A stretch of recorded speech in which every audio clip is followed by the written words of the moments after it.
Money goes, well the honey stay. Gray skies, sweet places, sunny days.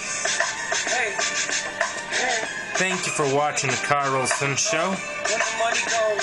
This is Kairosan. Gray skies, sweet places, sunny days. Hey, hey, hey.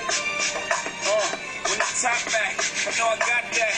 When I'm locked up. Okay. Google, let me get that again.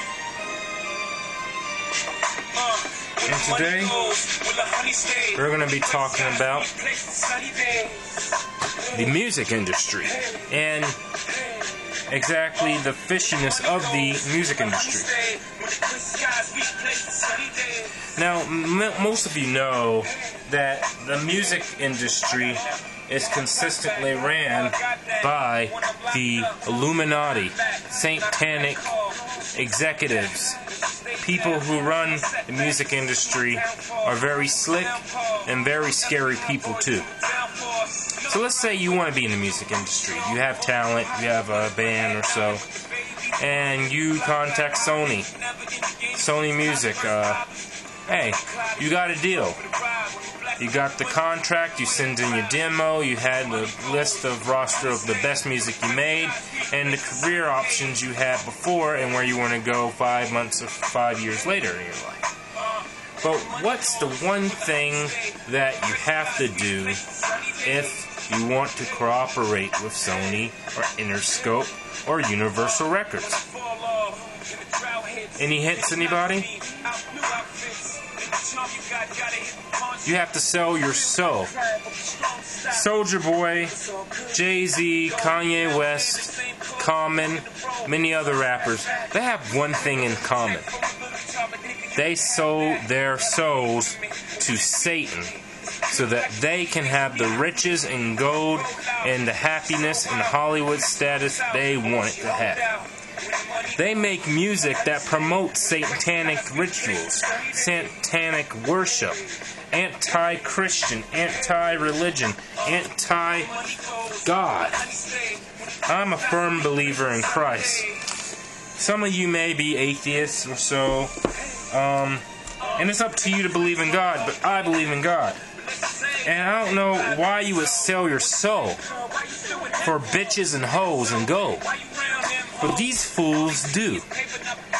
And Jay-Z, obviously with his diamond sign, pretty much signifies that he's working for the order. He's working for the satanic Illuminati. Whenever he does this diamond sign, it does not mean Rockefeller to rock. It means the all-seeing eye. You know the thing on the back of the dollar bill that you see all the time, the pyramid with the eye? Yeah, that's what he meant when he does these things. When he does this. When he does this. You know, these are all satanic hand signs and gestures. And as long as you're doing that in your pictures, in the industry, in your music videos, as long as you have some sort of Illuminati, masonry symbol, checkerboards, symbols, the all-seeing eye, you are going to get paid. Now, of course, there are many people who found out at the last moment that being satanic isn't all what it's cracked up to be. Take John Lennon, for example. In the last few years of his life, he figured out that, you know what, this is really not for me. I really don't like this this establishment, this New World Order stuff. I really don't like to be controlled by these record companies. So, I want peace. Bam! Killed New York, 1986, 1985. Let's go to another example. Tupac Shakur. He was a revolutionary with a mother who had a Black Panther's background. Now, knowing that Tupac Shakur wanted money and he wanted fast, although he did have some prerequisites of art, like acting and rapping back in his Baltimore days, when he started to go back in the streets again after Digital Underground pulled away of his career, he signed with Interscope.